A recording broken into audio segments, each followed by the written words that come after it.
थको आया फोन मिलाए तुझो नंबर बंद पियो आए। थको आया फोन मिलाए तुझो नंबर बंद पियो आए। कमकार में फातल आई या ॻाल्हाइण नथो चाहीं। कमकार में फातल आई या ॻाल्हाइण नथो चाहीं। है चाहीं ओ चाहीं। व्हाट्सएप ते तोखे वॉइस कया कई तोॾे मैसेज लिखिया कई तोॾे मैसेज लिखिया।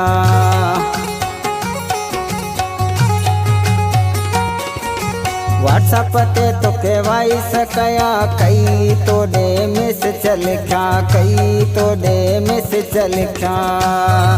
ऑनलाइन अञा तूं नहीं रातनि खां ॿाहिरि आई अड़े आई। आया फोन मिलाए तुझो नंबर बंद पियो आए। थको आया फोन मिलाए तुझो नंबर बंद पियो आए। कमकार में फातल आई या ॻाल्हाइण नथो चाहीं। कमकार में फातल आई या ॻाल्हाइण नथो चाहीं नथो चाहीं। खुशखबरीयत असां वटि शादी मंगणी तोहर सालगिरह ऐं ॿियनि ख़ुशियुनि जे मौक़े ते पंहिंजे मिटनि माइटनि ऐं दोस्तनि अज़ीज़नि जे नाले सां सहरा लाॾा असां खां ठहिरायो। सिंध जे बहितरीन फनकारनि जी आवाज़ में उन सां गॾोगॾु नात हमद नुहा ऐं कलामनि जी बहितरीन रिज़ल्ट सां रिकॉर्डिंग भी कई वेंदी आहे। वधीक राब्ते लाइ Bashir Ahmed mobile number 0334217614। Address Mirpur Khas Hyderabad.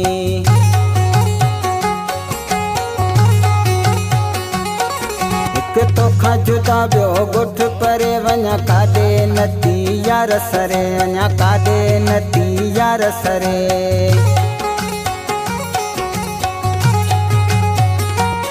हिकु तोखा जुदा ॿियो ॻोठ परे वञा काॾे नथी यार सरे वञा काॾे नथी यार सरे।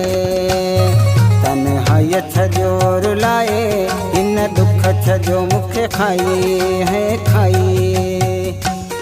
थको आया फोन मिलाए तुझो नंबर बंद पियो आए। थको आया फोन मिलाए तुझो नंबर बंद पियो आए। कमकार में फातल आई या ॻाल्हाइण नथो चाहीं।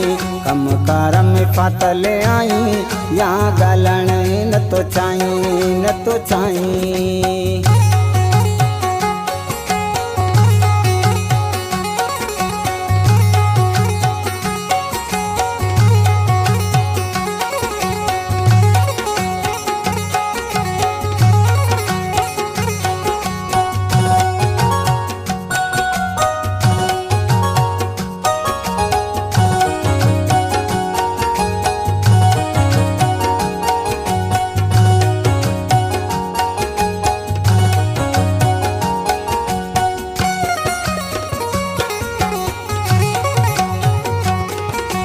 एडी वॾो परेशान आया डंडाई हाणे छा कया डंडाई हाणे छा कया।